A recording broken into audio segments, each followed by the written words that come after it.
3, 2, 1.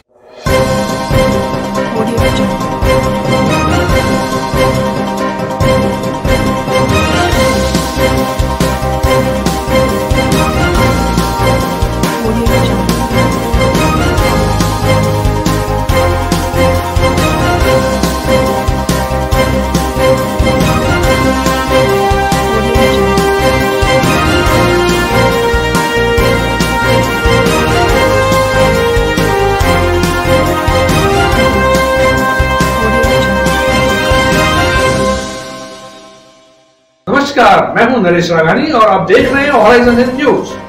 Ward number 59 के फूस की कोठी इलाके में पीएचईडी विभाग डाल रहा है पेयजल पाइपलाइन। कुछ लोग क्षेत्रवासियों से कनेक्शन के नाम पर कर रहे हैं अवैध उगाही। पार्षद ने किया आगाह, होगी एफआईआर दर्ज। वार्ड नंबर 59 के अंतर्गत फूस की कोठी इलाके के बाशिंदे पिछले 18-20 साल से पीने के पानी की समस्या से खासे त्रस्त हैं। भाजपा पार्षद श्रवण कुमार के प्रयासों के बाद पीएचईडी विभाग ने क्षेत्र की समस्या का स्थायी हल करने के लिए यहां स्टील की पेयजल पाइपलाइन डालने का कार्य शुरू किया है। इस कार्य के दौरान मौके पर स्थानीय पार्षद श्रवण कुमार भी मौजूद रहे। उन्होंने क्षेत्र के लोगों से अपील की है कि कुछ असामाजिक तत्व क्षेत्र में घर घर जाकर पानी की पाइपलाइन डलवाने और कनेक्शन लगवाने के नाम पर अवैध रूप से पैसों की उगाही कर रहे हैं, जो कि एक जुर्म है। यह कार्य सरकार और संबंधित विभाग के द्वारा क्षेत्रवासियों के हितार्थ करवाया जा रहा है, इसलिए ऐसे किसी भी असामाजिक तत्व को 1 रुपया भी न दें और उसकी पहचान हमें बताएं, जिसके खिलाफ हम एफआईआर दर्ज करवाएंगे। उन्होंने बताया कि क्षेत्र में पेयजल पाइपलाइन डल जाने से हर घर को पर्याप्त व शुद्ध पानी मिल पाएगा और लंबे समय से चली आ रही पेयजल की समस्या का स्थायी समाधान भी हो जाएगा।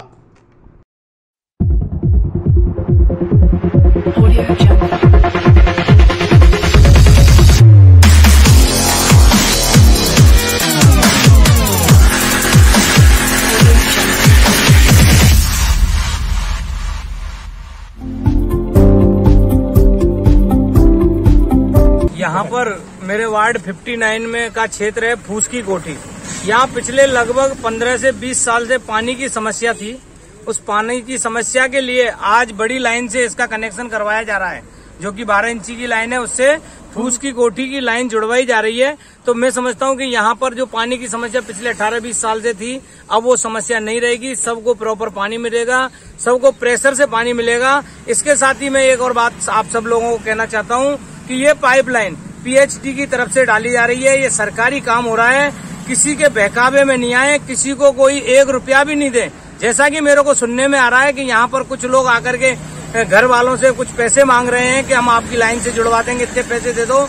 तो मैं सबसे अपील करता हूँ कि यहाँ पर कोई 1 रुपये का लेन देन नहीं करे। यह सरकार की तरफ से, यह पीएचडी विभाग की तरफ से निःशुल्क डाली जा रही है, जनता की सेवा के लिए डाली जा रही है। तो किसी को कोई रुपया नहीं दे, किसी के बहकावे में नहीं आए। यहाँ पर कुछ ऐसे शरारती तत्व जो लोग रहते हैं, जो लोगों से सुविधा के नाम पर, कभी सफाई के नाम पर, कभी लाइन के नाम पर, कभी लाइट के नाम पर यदि कोई पैसे मांगते हैं, कभी अवैध निर्माण के नाम पर पैसे मांगते हैं, तो कोई भी किसी को 1 रुपया नहीं दे। और कोई ऐसा मांगने आए तो उसका नाम, मोबाइल नंबर मेरे को बताए, उसकी पहचान मेरे को कराए, हम उसके खिलाफ कार्रवाई करवाएंगे, उसके खिलाफ एफआईआर दर्ज करवाएंगे। आप निश्चित रहे, मैं आपके साथ हूँ, तन मन धन से आपके साथ हूँ, निःशुल्क सेवा दूंगा। आप किसी के बहकावे में ना आए। यह काम सरकारी काम हो रहा है। यहाँ पर जो है, अब आपकी जो पिछले 18-20 साल से समस्या थी पानी की, उसका पूर्ण रूप से समाधान हो जाएगा। इसके लिए जो कार्य कर रहे हैं जेईएन मैडम, एईएन साहब, इनको मैं हृदय से बहुत बहुत आभार व्यक्त करता हूँ, धन्यवाद देता हूँ कि इतने वर्षों की पुरानी समस्या को वो यहाँ पर समाधान करने जा रहे हैं। जिस वक्त क्षेत्र में पार्षद श्रवण कुमार लोगों से पैसे न देने की अपील कर रहे थे, तभी पैसे लेने वाला शख्स भी वहां आ पहुंचा और झगड़े पर उतारू हो गया। स्थानीय लोगों ने बताया कि कृष्ण कुमार जोशी नामक व्यक्ति इलाके में पानी का कनेक्शन दिलाने के नाम पर 20,000 रुपये की मांग कर रहा था। आखिर 15,000 रुपये में राजी हो गया। उन्होंने बताया कि यहाँ रहने वाले सभी गरीब तबके के मजदूर वर्ग के लोग हैं, जो जैसे तैसे मजदूरी करके अपना जीवन यापन कर रहे हैं। ऐसे में उसे 15 से 20,000 रुपये कहाँ से देंगे।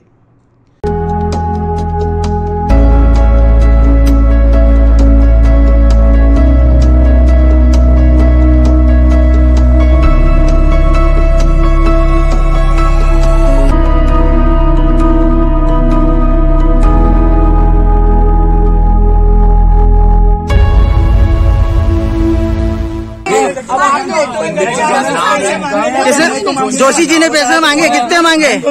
20,000। किस बात के मांगे? 20,000 रुपए मांगे थे। बोले हमको 20,000 रुपए दो, हाँ, तो आपका ये काम होने देंगे। नहीं तो नहीं। फिर हमने इनको बोला भाई हमारी गुंजाइश नहीं है इतने पैसे देने की, तो फिर ये कल आए वापस। हाँ। फिर बोले कि 15,000 रुपए दो, नहीं तो हम मंगलवार को आएंगे, जेसीबी लाएंगे, आपका घर तोड़ देंगे। अच्छा, ऐसा इन्होंने ऐसे बोला है। अच्छा, इसी बात को लेके झगड़ा है यहाँ पे जी? अच्छा, ये पैसे मांगते हैं यहाँ पे।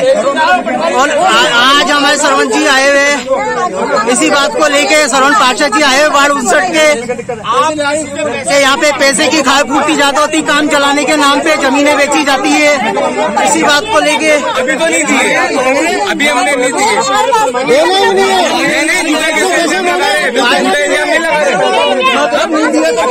नहीं, हमने इनको लगा कर दिया भाई हमारी अभी गुंजाइश नहीं है। अरे भैया देखो कैसे खुल रहे हैं भेद, आप देखिए। तो हमारे घर में खुद मजदूरी कर रहे हैं, हम पैसे देंगे कहाँ से? अरे भाई साहब, इन लोगों को लगाओ। वहीं पार्षद चुनाव के दौरान श्रवण कुमार से भी 30,000 रुपए देने की एवज में 350 वोट दिलाने की बात कृष्ण कुमार जोशी द्वारा की गई थी, जिसे लेकर भी काफी फसाद हुआ। क्यों आपने बोला 350 वोट में दिलाऊंगा? लाइट के बोले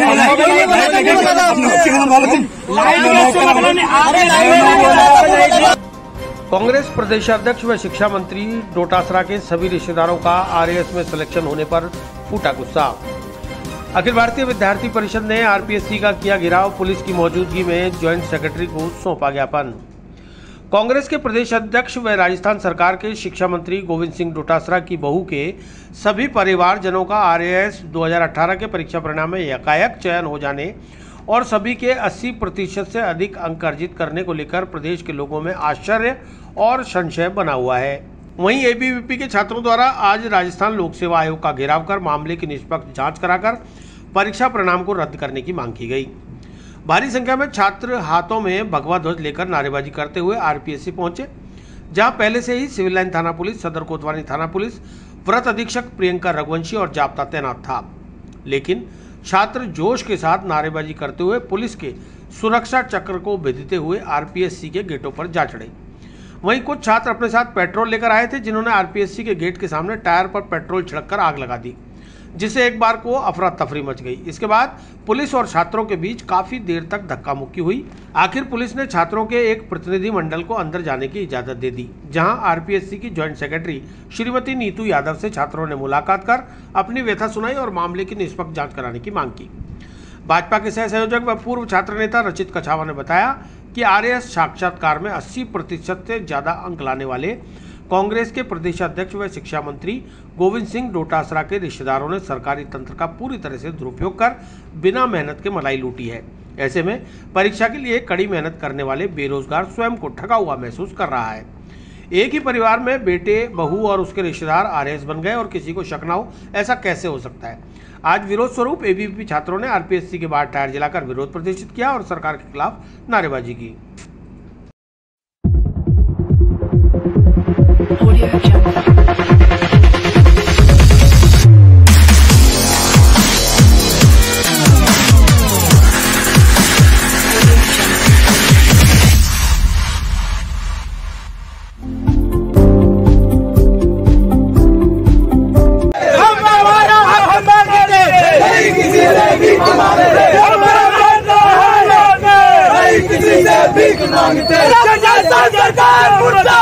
मुर्दाबाद मुर्दाबाद मुर्दाबाद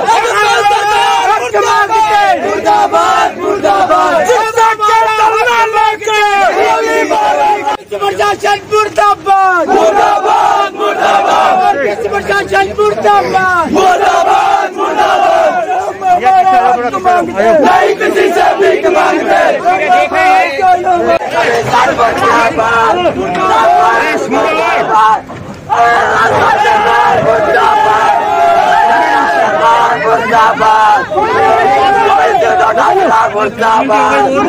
सड़कों पे गोली मारो सालों को, शिक्षा का गोली मारो सालों को,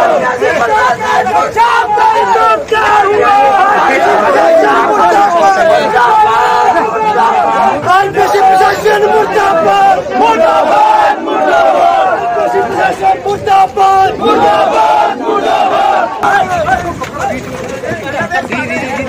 बुझाइयो।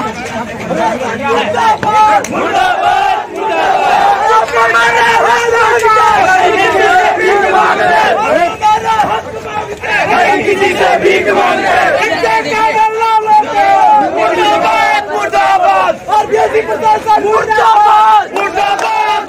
अखिल भारतीय विद्यार्थी परिषद के द्वारा आरपीएससी के बाहर उग्र प्रदर्शन किया गया, सड़क को रोका गया और टायर जलाया गया।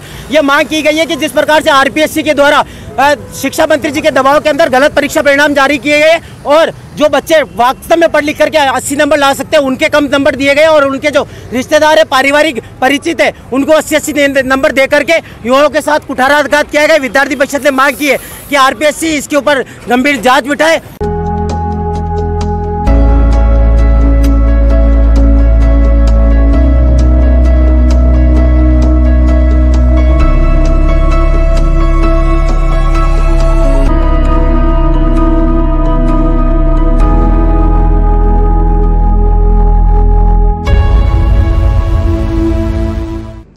एबीवीपी कार्यकर्ताओं ने आरएएस भर्ती में भ्रष्टाचार का आरोप लगाते हुए शिक्षा मंत्री से इस्तीफे की मांग की है। डोटासरा के सभी रिश्तेदारों के आरएएस इंटरव्यू में 80% से ज्यादा अंक आना मात्र संयोग नहीं बल्कि पद का दुरुपयोग है, इसलिए इसकी निष्पक्ष जांच होनी चाहिए और जब तक जांच हो उन्हें अपने पद से मुक्त किया जाना चाहिए। आज अखिल भारतीय विद्यार्थी परिषद अजमेर महानगर द्वारा जो राजस्थान सरकार के जो शिक्षा मंत्री है हमारे गोविंद सिंह जी डोटासरा, उनके जो परिवार के सदस्य हैं, जो उनके बेटे हैं, पुत्रवधू, उन सभी का एलिजिबिलिटी क्राइटेरिया कंप्लीट नहीं होने के बावजूद भी उनका आरएस में सिलेक्शन दे दिया गया। ये जो इन्होंने व्यापारीकरण कर रखा है, इन्होंने जो दुकानें चला रखी है, इनके विरुद्ध आज अखिल भारतीय विद्यार्थी परिषद द्वारा उग्र आंदोलन किया गया। आरपीएससी महोदय से मिलने के लिए निवेदन किया गया एवं इन्हें चौंका दिया गया है कि ये एबीवीपी है जो सड़क से लेकर संसद तक सभी का घेराव कर सकती है एवं इन्हें बता सकती है कि इनकी ईट पे जाती है। आज इनका टायर जला के इनका विद्रोह किया गया एवं पूरी तरीके से विरोध प्रदर्शन किया गया, सड़क जाम करके एवं इनसे मिलने के लिए निवेदन किया गया एवं ज्ञापन सौंपा गया। अगर अभी भी आज एबीवीपी की मांगे नहीं सुनी जाती है तो एबीवीपी पूरे शहर भर में उग्र आंदोलन करेगी, पूरे प्रदेश भर में उग्र आंदोलन करेगी एवं संसद का घेराव करेगी। गुरु पूर्णिमा महोत्सव पर गुरुवंदन में डूबी ब्रह्मनगरी। राष्ट्रीय संत कृष्णानंद महाराज के शिष्यों ने गुरु संग मनाया गुरु पूर्णिमा पर्व। धार्मिक नगरी पुष्कर में शुक्रवार को कोरोना गाइडलाइन की पालना के साथ विभिन्न स्थानों पर गुरु पूर्णिमा महोत्सव के कार्यक्रम आयोजित किए गए। जाने माने संतों ने भक्तों को उपदेश रूपी प्रसाद बांटा, गुरुओं ने शिक्षा दी तो शिष्यों ने दीक्षा लेकर गुरुओं को गुरु दक्षिणा दी। कस्बे के बाजार, घाट और मंदिरों में श्रद्धालुओं से रौनक नजर आई। राष्ट्रीय संत कृष्णानंद महाराज ने अपने शिष्यों के साथ गुरु पूर्णिमा पर्व मनाया। शिष्यों ने चरण पादुका का पूजन कर गुरुदेव के प्रति अपनी आस्था व्यक्त की। गुरुदेव ने कोरोना महामारी में सावधानी बरतने का संदेश देकर भक्तों को आशीर्वाद दिया और भगवान महादेव से जल्द कोरोना को खत्म करने की कामना की। 2 दिवसीय गुरु पूर्णिमा महोत्सव के तहत आज और कल 2 दिन तक गुरु भक्ति के आयोजन होंगे।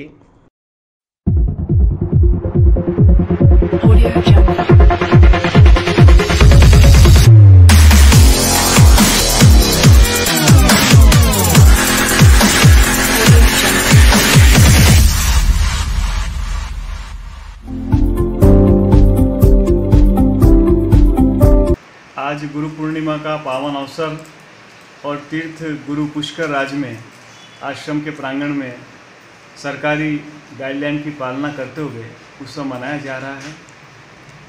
गुरु का अर्थ है कि जो हमें उपदेश ही नहीं हमारे जीवन को मार्ग बताए, हमारे जीवन के अंदर आनंद के स्वरों को प्रकट करे और हमें जीवन को जीना सिखाए। आज चारों तरफ विकट परिस्थितियां और विकट कोरोना का महामारी फैला हुआ है। चारों तरफ लोग त्रासदी से ग्रसित हैं। हम भगवान महादेव से प्रार्थना करते हैं कि सबके जीवन में पहले जैसा आनंद मंगल प्रकट हो। और अभी ये महामारी गई नहीं है, हमें अभी जागरूक रहना है और काफ़ी लंबे समय तक जागरूक रहना होगा और मर्यादा का पालन करना होगा, तभी हम इस महामारी से बच पाएंगे। भगवान तीर्थराज तीर्थगुरु सबका कल्याण करें, सबका भला करें, ऐसी हम भावना। कर्ता करे न कर सके, गुरु करे सो होए, 3 लोक 9 खंड में गुरु से बड़ा न कोई। गुरु पूर्णिमा पर शिष्यों ने गुरुओं को किया पाठ प्रक्षालन, लिया आशीर्वाद। शुक्रवार को गुरु पूर्णिमा के पावन पर्व पर जयपुर रोड काकरदा भूनाबाई स्थित जय श्रीनाथ बाबा मंदिर, शक्ति मठ, प्रतिमा जौहरी आश्रम में जगत गुरु प्रवीण नाथ बाबा ने सदगुरु समाधि का गंगा जल से अभिषेक कर गुरु पूर्णिमा कार्यक्रमों का शुभारंभ किया। गुरु की समाधि को गुलाब के फूलों से श्रृंगारित किया गया। इसके बाद जय श्रीनाथ बाबा के द्वारा हठ योग साधना से भक्तों को अपने गुरु के दर्शन कराए गए।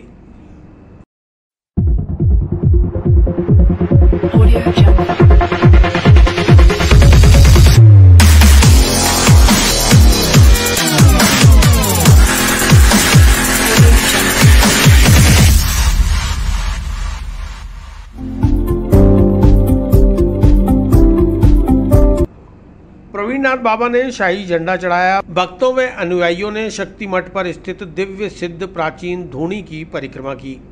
सभी ने असाध्य रोगों से मुक्ति, सुखी और निरोगी जीवन के लिए प्रार्थना की। इसके बाद भक्तों द्वारा जगत गुरु प्रवीण बाबा की शोभा यात्रा निकाली गई। भक्तों व शिष्यों द्वारा प्रवीण नाथ बाबा का भव्य स्वागत अभिनंदन किया गया। शोभा यात्रा विभिन्न मार्गों से होती हुई पुनः शक्ति मठ पहुंची। जय श्री नाथ बाबा के शिष्यों ने जगत गुरु प्रवीण नाथ बाबा द्वारा दिया गया चरणामृत ग्रहण किया। इस मौके पर प्रवीण नाथ बाबा ने अपने प्रवचनों में कहा कि गुरु द्वारा दिया गया ज्ञान प्यासे के लिए पानी, भूखे के लिए भोजन के समान है। प्रवचनों के बाद गुरुओं की महाआरती की गई। भक्तों द्वारा बाबा को रोट का भोग लगाया गया। इसके बाद विशाल भंडारे में सभी ने प्रसादी ग्रहण की।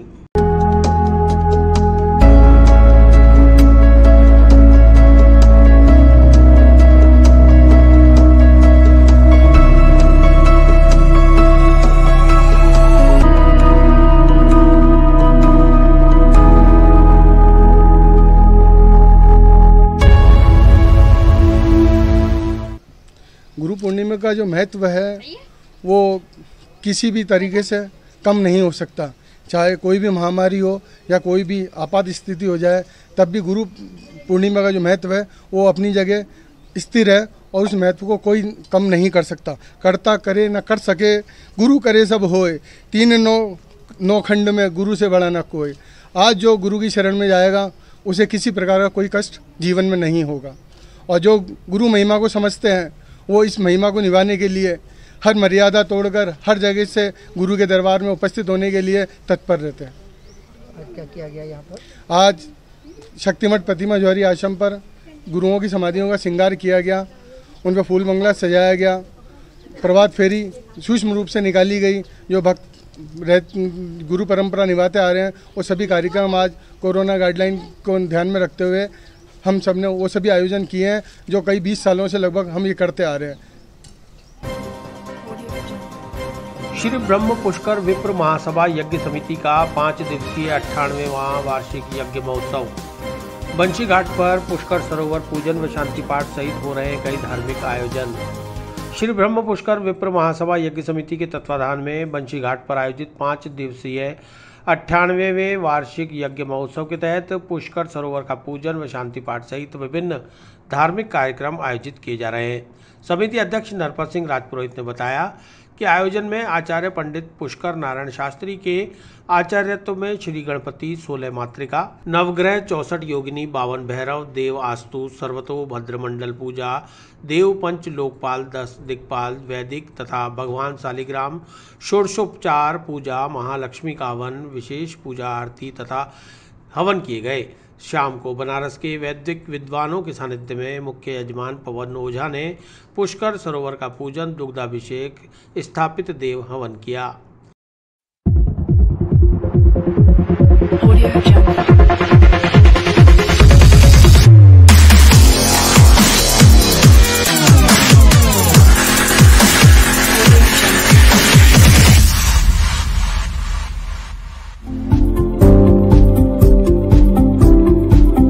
हमारे पूर्वजों के द्वारा आज से 98 वर्ष पहले 1923 में इस यज्ञ की शुरुआत की गई थी।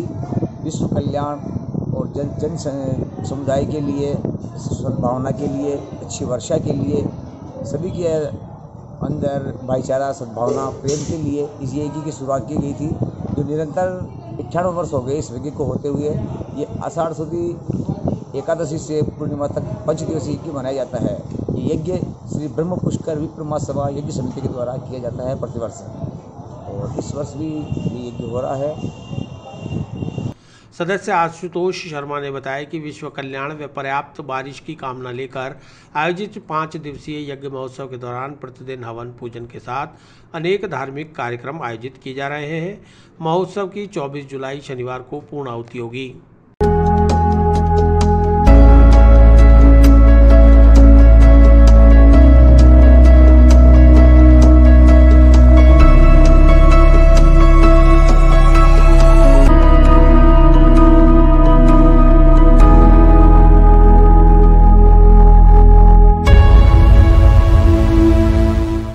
प्रधानवंशी वाराघाट पर ये 5 दिवसीय यज्ञ महोत्सव होता है, जो प्रतिवर्ष आषाढ़ शुद्ध एकादशी से आषाढ़ शुद्ध पूर्णिमा तक 5 दिवसीय महायज्ञ यहाँ होता है।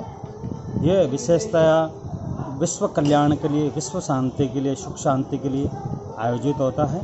और इस यज्ञ के अंदर प्रतिवर्ष भारतवर्ष के जितने भी तीर्थ स्थल है वहाँ से विद्वान जन यहाँ पधार के और यह यज्ञ का समापन वगैरह कराते हैं, अनुष्ठान आयोजन कराते हैं। इस 5 दिवस के अंदर प्रथम दिवस कलश का आयोजन, फिर नवग्रह, षोडश मातृका आदि इत्यादि सभी देवताओं का आह्वान करके प्रतिष्ठित यहाँ करके उसके पश्चात प्रतिदिन होम यज्ञ का कार्य संपादित होता है। और प्रतिदिन सायंकाल ब्रह्म पुष्कर तीर्थ की महाआरती होती है। गुरु पूर्णिमा के दिन इस अनुष्ठान का, इस महायज्ञ का संपूर्ण आयोजन होता है, पूर्णाहुति होते हैं। और ये श्री ब्रह्म पुष्कर विप्र महायज्ञ समिति द्वारा प्रतिवर्ष ये आयोजन यहाँ होता है। यहाँ मुख्य जुजमान हैं श्री पवन कुमार जी ओझा, श्री विनू जी ओझा, इनके द्वारा इस वर्ष मुख्य आयोजन। गृह विभाग द्वारा 16 जुलाई को जारी गाइडलाइन के मुताबिक कावड़ यात्रा पर पूरे प्रदेश में रहेगी रोक। पुष्कर से भी नहीं निकल पाएंगी कावड़ यात्राएं, दुकानदारों ने सरकार से राहत देने की मांग। तीर्थ नगरी पुष्कर में इस बार भी कोविड की तीसरी लहर के मद्देनजर सावन मास में कावड़ यात्रा पर राज्य सरकार की गाइडलाइन के अनुसार प्रशासन ने रोक लगा दी है।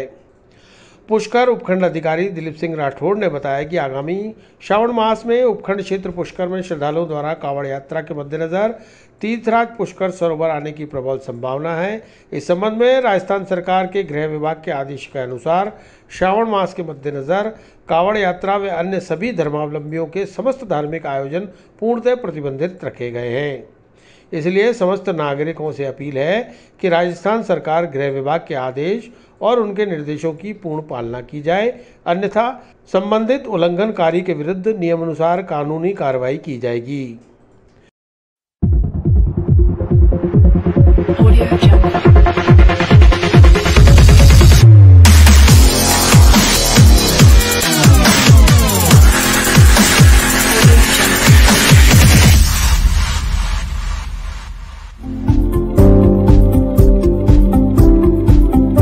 सरकार के क्लियर कट गाइडलाइंस हैं। 16 जुलाई 2021 को इसके बारे में फिर से दिशा निर्देश जारी हो चुके हैं और उसमें स्पष्ट किया गया है कि जो श्रावण मास में जो श्रद्धालुओं द्वारा कावड़ यात्राओं का आयोजन किया जाता है वह राजस्थान में पूर्णतया प्रतिबंध रहेगा। तो इसी क्रम में हमारे यहाँ पे पुष्कर में भी कावड़ियों के लिए जो कावड़ यात्रा है वो पूर्णतया प्रतिबंध रहेगी। किसी भी प्रकार के कोई भी बाहरी व्यक्ति आके और कावड़ यहाँ से ले जाना या अपने पुष्कर राज के जो पवित्र जल है उसको ले जाने के लिए पूर्ण रूप से प्रतिबंध रहेंगे। और यदि इसके बावजूद भी कोई व्यक्ति इसका ऐसा कुछ प्रयास करता है तो नियमानुसार उनके खिलाफ कानूनी कार्रवाई अमल में लाई जाएगी। मैं आप लोगों के माध्यम से बताना चाहूँगा कि पिछले वर्ष भी कोरोना काल होने की वजह से जो श्रावण मास में कावड़ यात्रा का प्रोग्राम उसको रद्द किया गया था और हमने उसके आप लोगों के माध्यम से प्रचार प्रसार करके बताया था कि कावड़ यात्रा प्रतिबंध है। तो आप लोगों से पुनः मेरा एक आग्रह है, अपील है कि इस बार भी श्रावण मास की कावड़ यात्राएं पूर्ण रूप से प्रतिबंधित है। इसलिए किसी भी प्रकार लोग इस प्रकार की यात्राओं का या सोशल डिस्टेंसिंग या जो भी कोविड प्रोटोकॉल की पालना है उसको पूर्ण रूप से पालना करें, उसकी अवहेलना न करें, अन्यथा उनके खिलाफ कानूनी कार्रवाई अमल में लाई जाएगी। Thank you.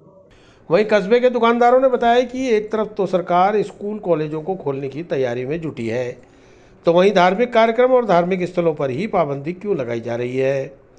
लगातार दूसरे साल कावड़ यात्रा पर रोक लगा दी गई है, जिससे धार्मिक नगरी में व्यापार करने वाले लोगों की आजीविका पर ग्रहण लग गया है।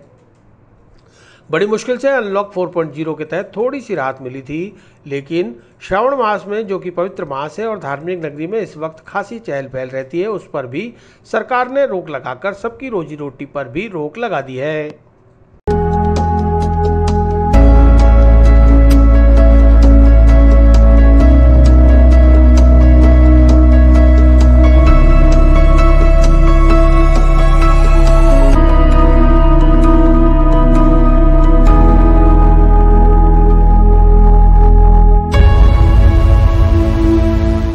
जारी करी है, इसके तहत स्कूलों वगैरह को और अन्य प्रतिष्ठानों को खोला जा रहा है।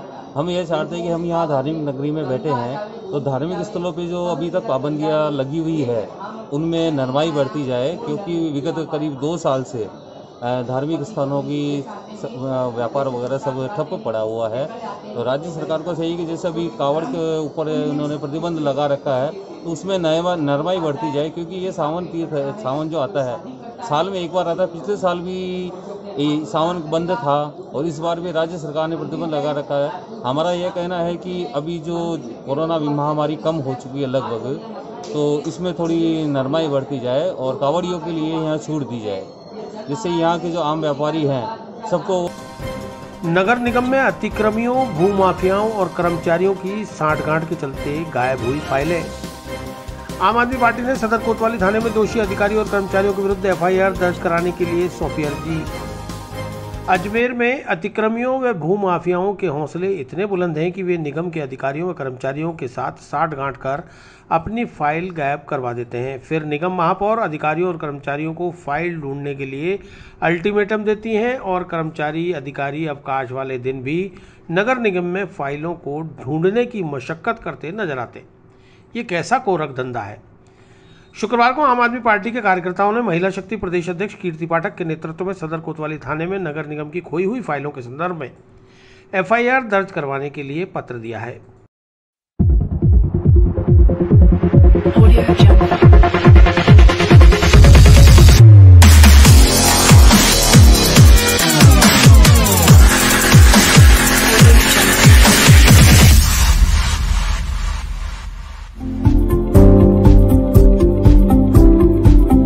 किसी भी सरकारी दफ्तर से फाइल का गुम हो जाना एक अत्यंत गंभीर मामला है।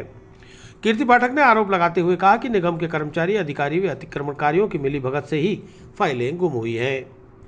उन्होंने कहा कि जब अतिक्रमण के विरुद्ध फैसला आता है तो अतिक्रमणकारी डीएलबी में जाकर स्टे ले आते हैं। ये स्टे कुछ माह का ही होता है, परंतु फाइलों के गायब हो जाने से उन पर कोई कार्रवाई नहीं हो पाती। ये सब नगर निगम व अतिक्रमणकारियों की सांठगांठ से ही संभव होता है। जिला लीगल सेल के अध्यक्ष एडवोकेट गोपाल शर्मा ने कहा कि आम आदमी पार्टी हर प्रकार के अतिक्रमण का विरोध करती है और इसके लिए कोर्ट में भी लड़ना पड़ेगा तो लड़ने के लिए संकल्पित है।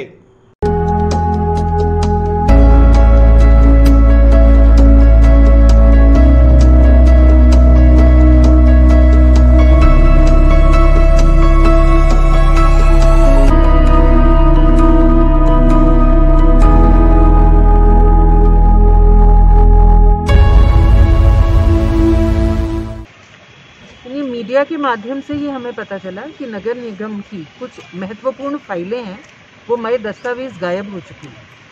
तो स्वयं जो मेयर हैं वो ही अपने कर्मचारियों को बोलती नजर आई थी कि भाई आप इसे ढूंढ लीजिए, नहीं तो मैं कार्रवाई करूंगी आपके विरुद्ध।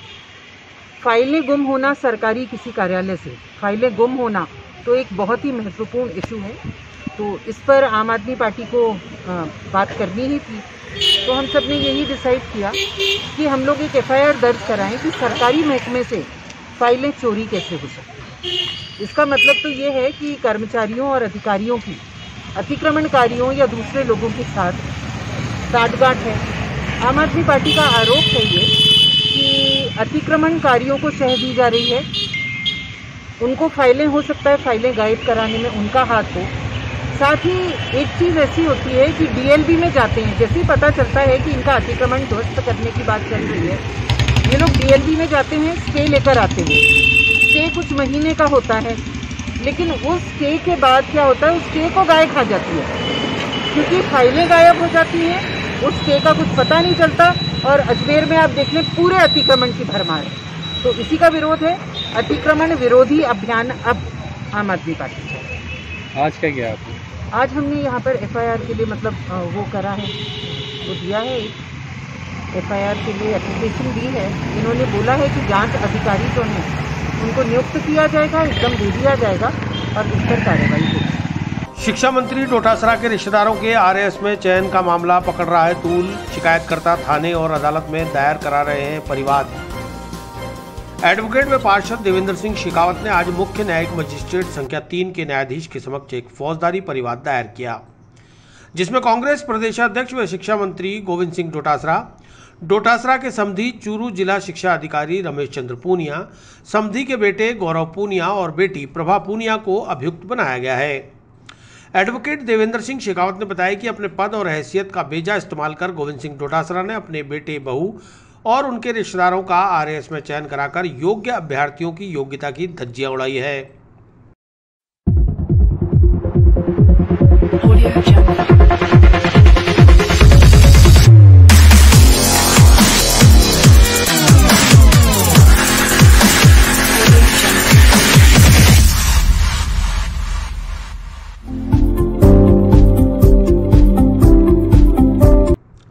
वहीं 80% से ज़्यादा अंक लाने के मामले के बाद अब OBC सर्टिफिकेट पर भी सवाल खड़े हो रहे हैं कि किस तरह से डोटासरा के समधी रमेश चंद पूनिया की जन्मतिथि 5 सितंबर 1961 है और वह 8 दिसंबर 1993 में डाइट प्राचार्य बन गए, यानी 32 साल 3 महीने में प्रमोशन भी मिल गया।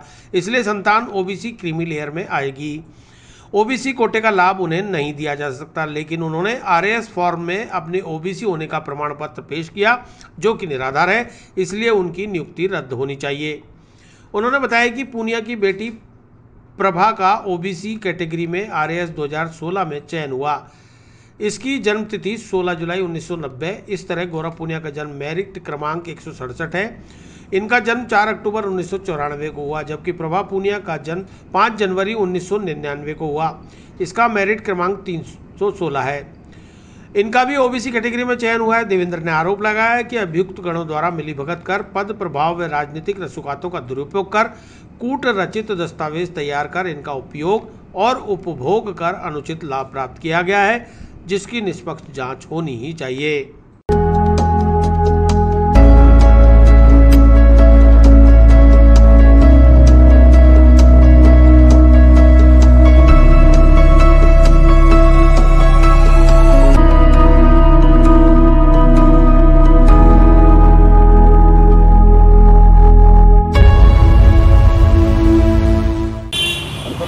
जैसा कि आप सबको विदित है, 2018 के अंदर RAS की परीक्षा विज्ञप्ति के अनुसार हुई।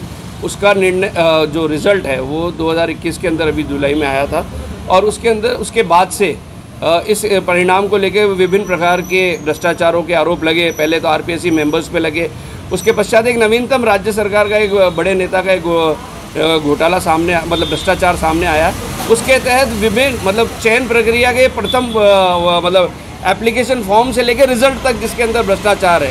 एप्लीकेशन फॉर्म के अंदर आप देखें कि जिस प्रकार से मंत्री ने मंत्री का पद का उपयोग करके उनके रिश्तेदार ने, उनके संबंधी ने जिस प्रकार से OBC का सर्टिफिकेट बनाया, जो कि ग्रेड 1 ऑफिसर 32 साल 3 महीने और 3 दिन की उम्र में ग्रेड 1 ऑफिसर बन गए थे।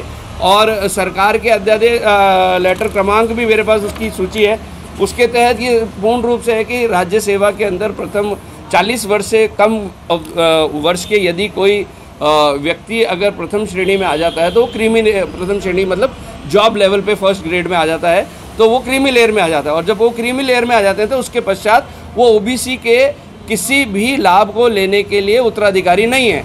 ऐसे में रमेश चंद पूनिया, जो कि हमारे माननीय शिक्षा मंत्री और प्रदेश के कांग्रेस अध्यक्ष गोविंद सिंह जी डोटासरा के समधी हैं और उनकी पुत्री डोटासरा जी की पुत्रवधू है, उनके दोनों भाई भाई और बहन, जिनका क्रमशः नाम गौरव पूनिया एवं प्रभा पूनिया है, उन दोनों ने अपना फर्जी OBC का सर्टिफिकेट लगा के पहले तो अनुचित लाभ लिया परीक्षा में बैठने के लिए, श्रेणी में आने के लिए। उसके पश्चात जो व्यक्ति जिनकी लिखित परीक्षा के अंदर 47% ऑन एन एवरेज 45 से 50% दोनों भाई बहन के नंबर आते हैं, उनको अनुग्रहित कर राजनीतिक लाभ लेकर, राजनीतिक अपने प्रभाव का उपयोग में लेकर गोविंद सिंह जी डोटासरा के रिश्तेदार होने के नाते 80% अंक साक्षात्कार में दिए गए, जो कि अपने आप में एक अतिशयोक्ति है कि जिसके रिजल्ट में इतने नंबर हों, उनके इंटरव्यू में इतने नंबर, तो इतने अगर एक्सप्रेसिव और इतने इंटेलिजेंट और इतने अगर वो इफेक्टिव हैं प्रेजेंटेशन में, तो उनके रिजल्ट में भी, रिटर्न में भी अच्छे नंबर आने चाहिए।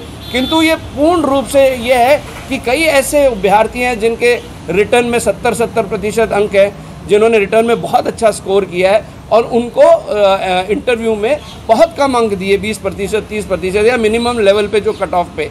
तो इससे उनके हितों पर कुठाराघात हुआ है और निश्चित तौर पर ओबीसी के वे 2 व्यक्ति जो इसके लिए मतलब जो एलिजिबल थे, जो जिनके क्राइटेरिया एलिजिबल था ओबीसी का, उन 2 ओबीसी की सीट भी खाई क्रीमी लेयर होने के बाद, और उसके बाद अपने प्रभाव का मतलब प्रभाव का राजनीतिक अपने जो भी उनका जो पावर है उसका मिसयूज़ करके उन्होंने अपने ग्रीव्ड पार्टी को ज़्यादा से ज़्यादा परसेंटेज नंबर दिलाने की कोशिश करी।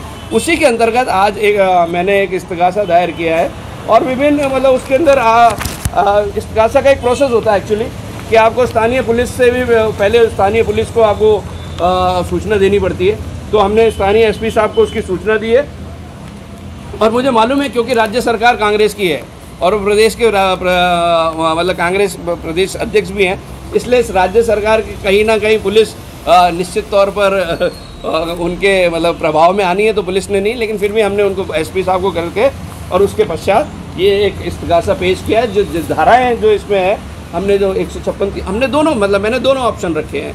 मैंने माननीय न्यायालय से निवेदन किया है कि अगर स्वयं के विवेक पर भी अगर न्यायालय चाहे तो कॉग्निजेंस लेकर इसके ऊपर कार्रवाई करे, अन्यथा 156(3) के अंदर इस्तगासा करके मतलब इस पर कॉग्निजेंस लेके माने जो भी संबंधित, क्योंकि ये सिविल लाइन थाना आरपीएससी सिविल लाइन थाना अजमेर के अंतर्गत आती है और ये सिविल लाइन थाना हमारे एसीजेम 3 कोर्ट के क्षेत्राधिकार में आता है, इसलिए एसीजेम 3 के अंदर हमने इस प्रकार का ऐसे और धारा है 409, 420, 467, 68, 100 मतलब 471, 166, 100 एवं 120 भी।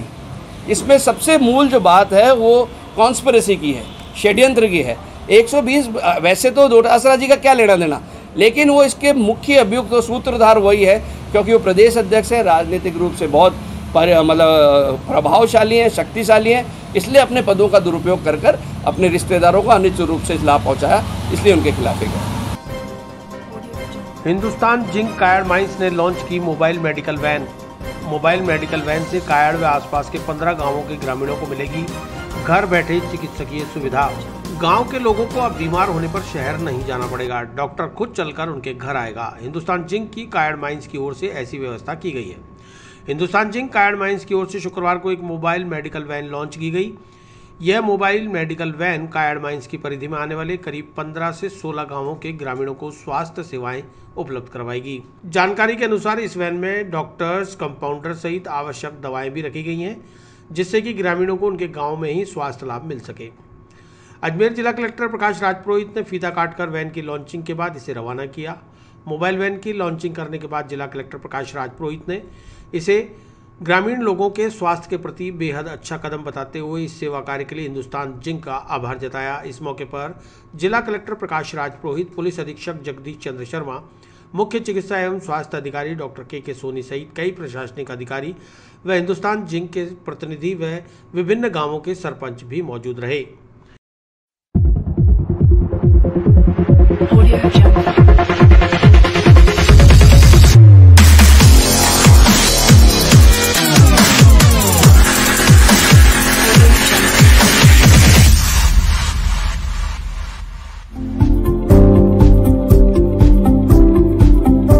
हिंदुस्तान जिंक कायड़ माइंस की तरफ से आज एक मोबाइल मेडिकल वैन का लॉन्च किया गया है, जिसमें मोबाइल मेडिकल वैन में डॉक्टर्स, नर्सिंग स्टाफ और साथ में जांच के इक्विपमेंट्स वगैरह सब रहेंगे। और जो कायड़ और उसके आसपास के 15 गांव हैं वहाँ पे ये फैसिलिटीज़ आज से ये प्रोवाइड कराने का इन्होंने लॉन्च किया। इसके लिए मैं हिंदुस्तान जिंक को बहुत बहुत बधाई देना चाहूँगा कि ये मुहिम उन्होंने स्टार्ट की है लोगों के स्वास्थ्य के लिए। देश में बढ़ती तानाशाही के विरुद्ध पीयूसीएल व मानवाधिकार संगठनों में आक्रोश। राजद्रोह व यूएपीए जैसे दमनकारी कानूनों के विरुद्ध अभियान हुआ शुरू। पीयूसीएल सहित अन्य मानवाधिकार संगठनों के द्वारा आज 23 जुलाई को चंद्रशेखर आजाद के जन्मदिन से पूरे देश में राष्ट्रवादी आंदोलन की शुरुआत की गई। जिसके तहत देश भर के 100 शहरों में प्रदर्शन कर दमनकारी राजद्रोह और यूएपीए कानून को रद्द करने की मांग करते हुए विरोध प्रदर्शन किया गया। पीयूसीएल के राज्य महासचिव डॉक्टर अनंत भटनागर ने बताया कि राजद्रोह व यूएपीए कानून को रद्द करने के लिए आंदोलन आज से शुरू हो चुका है। उन्होंने मांग की है कि जिन्हें भी झूठे आरोप लगाकर सालों से जेलों में बंद कर रखा है, उन्हें तत्काल रिहा किया जाए।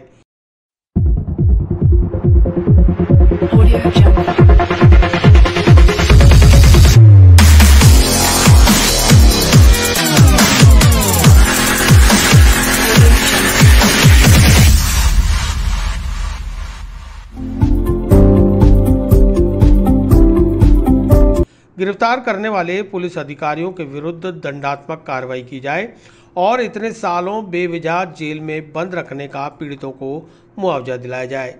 भटनागर ने बताया कि इसी कानून के तहत फादर स्टेन स्वामी को 10 महीने जेल में रखा गया, जिस दौरान उनकी बेल के आवेदन को कई बार रद्द किया गया। एनआईए ने लगातार उनकी बेल का विरोध किया, लेकिन इस 10 महीनों में उनके विरुद्ध लगाए गए फर्जी आरोपों और दमनकारी कानून यूएपीए के अंतर्गत एक भी सबूत नहीं मिला। इस दौरान स्टेन का स्वास्थ्य बिगड़ता रहा। पर्याप्त स्वास्थ्य सुविधा मिलने में देरी के कारण आखिर उनका शरीर टूट गया। ऐसे ही अन्य सैकड़ों मानवाधिकार कार्यकर्ता आम आदमी देश की आज़ादी के लिए लड़ाई लड़ रहे हैं। उन्हें जबरन इन 2 कानूनों की आड़ में जेलों में ठूस रखा है। न उनकी सुनवाई हो पा रही है, न ही उन्हें जमानत दी जा रही है, जबकि उन पर कोई आरोप भी तय नहीं हुए हैं।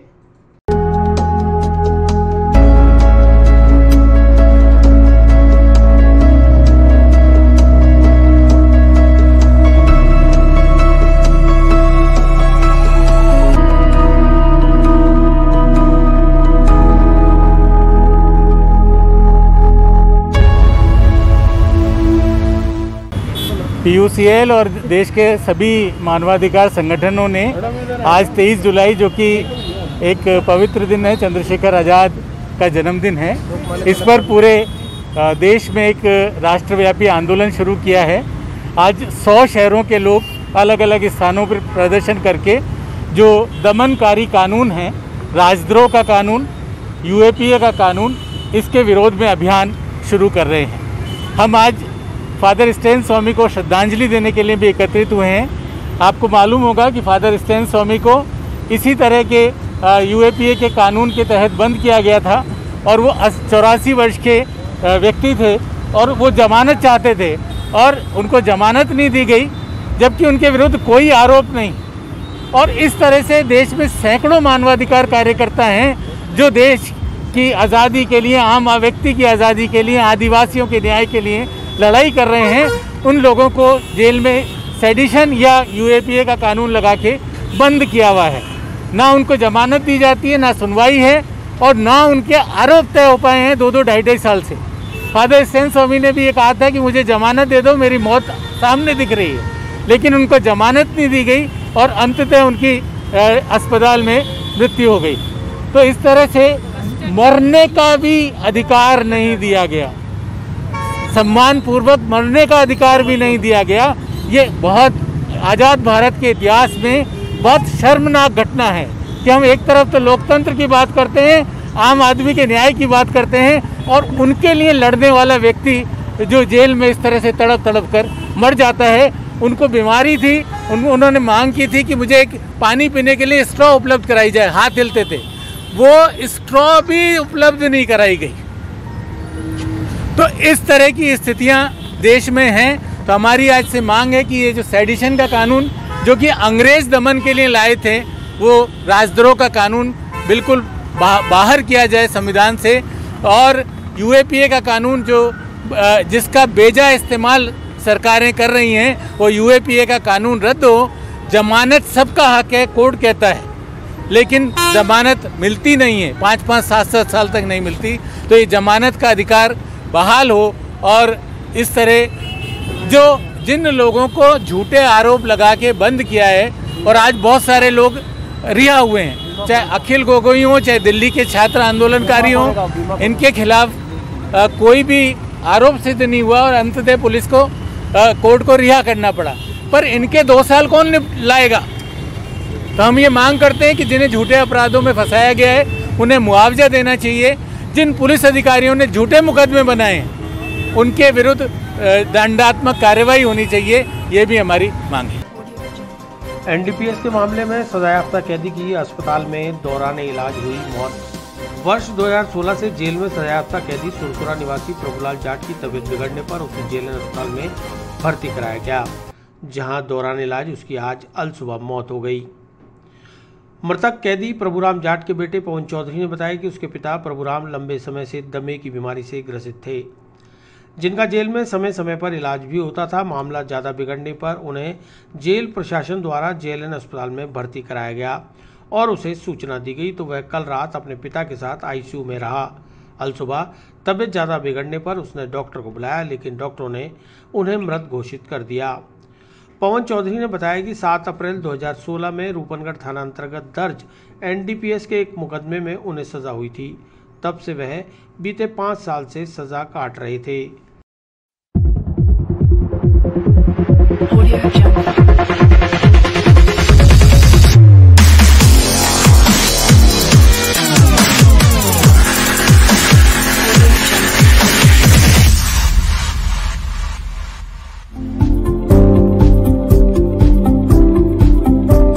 फिलहाल मृतक के परिजन शव को लेने के लिए मोर्चरी के बाहर इंतजार कर रहे हैं, लेकिन सुबह 5 बजे से दोपहर के 1 बज चुके हैं, लेकिन उन्हें शव सुपुर्द नहीं किया गया है, जिससे पवन चौधरी और उसके साथ आए लोग काफी परेशान हैं।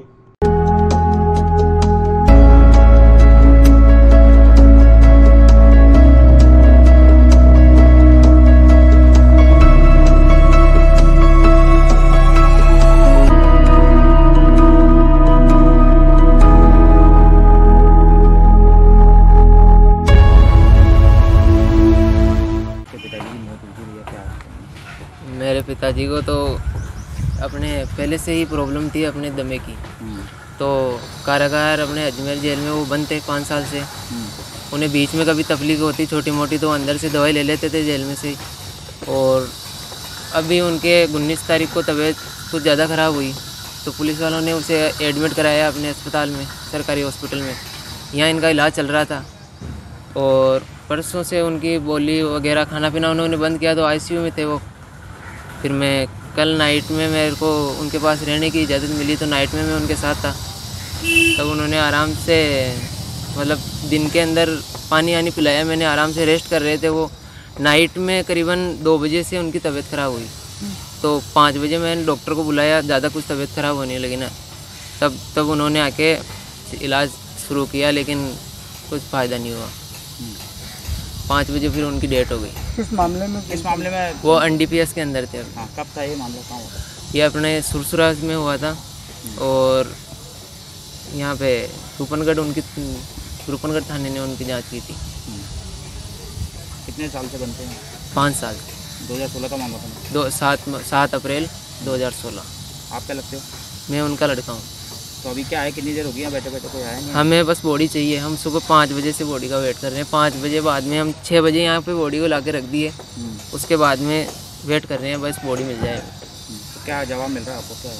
कुछ नहीं, बस आ रहे हैं, जेलर साहब आ रहे हैं, वो आ रहे हैं, नाइदिस आ रहे हैं, तहसीलदार आ रहा है, ये जवाब मिलते हैं और क्या मिलते हैं। तो कितनी देर हो गई आपको बैठे? बोल रहा हूँ आपको 6 बजे से अभी टाइम हो गया होगा 1 के करीब। विस्तार से पढ़ने के लिए लॉग इन करें horizonhin.com, सच के साथ।